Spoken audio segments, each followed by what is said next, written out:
Hi there, welcome to Appy Chips YouTube channel. I am Ambajan and today we will learn how to install this app on Mac using Homebrew, which is also popularly known as simply Brew. But before we get started, let me answer some frequently asked questions first. To start with, what does a package manager like Homebrew does? Well, a package manager lets you install, uninstall or repair apps on your Mac. A package manager is very similar to App Store on macOS or Microsoft Store on Windows operating systems, except that a package manager uses commands that you type on Mac terminal to install or uninstall different programs. Some of the popular package managers for Mac include Homebrew, Nix, and Macports. And if you are coming from a Linux background, you will feel at home with Homebrew, especially if you have used package managers like apt, pacman, yum, etc. on Linux based operating systems. Next up, is it safe to install the Mac apps via Homebrew? Short answer, yes. In fact, Homebrew is the most popular and thus most widely used package manager on macOS. Moreover, Homebrew is a non-profit member of Software Freedom Conservancy Foundation, also known as SFC Foundation.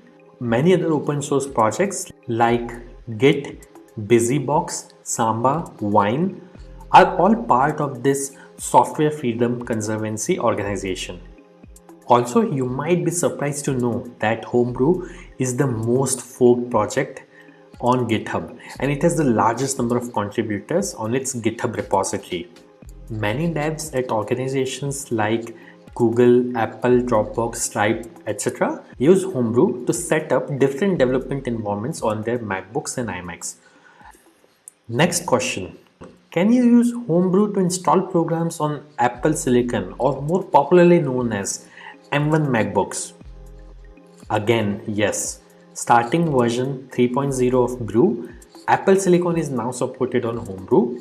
In fact, Homebrew also supports programs that are at the moment only supported via Rosetta 2 on Apple Silicon.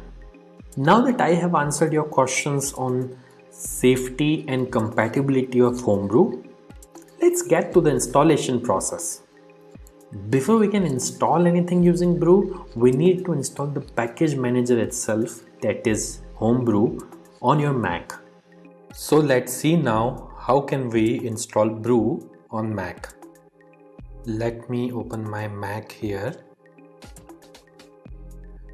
First, you need to press Command and space on your keyboard. This will open Spotlight Search on your Mac. And then you have to type terminal.app. You will see this terminal app. Simply double click on it to open terminal. Let me maximize this terminal window. Now we need to copy paste the command to install Homebrew from the Brew website. So open your web browser and simply go to the website brew.sh. Once you are on the website, you will see this section called Install Homebrew, which has a command that you can simply copy by clicking on this button over here. Once it is copied, you have to go back to terminal, right click, paste. Now that the command is copy paste over onto this terminal, press enter. This will start Brew installation. Now it is prompting me to enter my user's password on Mac. I am going to type the password now, but it won't be visible on your terminal. Once you have entered the password, simply press enter, and if the password is correct, the script will continue. Now it is saying press return to continue the installation. I'll press enter here, and this will start the installation of Homebrew on my Mac. Let's wait for this to finish. As this message here says, installation successful. So that's it. Brew is successfully installed on your Mac now. Now before we proceed, I would like to highlight that Brew collects anonymous usage data via Google Analytics. As you can see on this page, if you want to opt out, you can simply run this command brew analytics off and press enter, which simply disables the anonymous usage data collection on your Mac. Now let's update the package database locally by pulling the metadata of the latest packages on a local map from the central brew repository. This should typically take less than a minute to complete depending on your internet connection speed. To do so, simply type the command brew update and press enter. As you can see, my local brew database is already up to date because I just installed brew on my system. Now to install the app, let's run the brew install command. Mind you, if during installation, if you're prompted to enter a password, enter your Mac user's password to continue.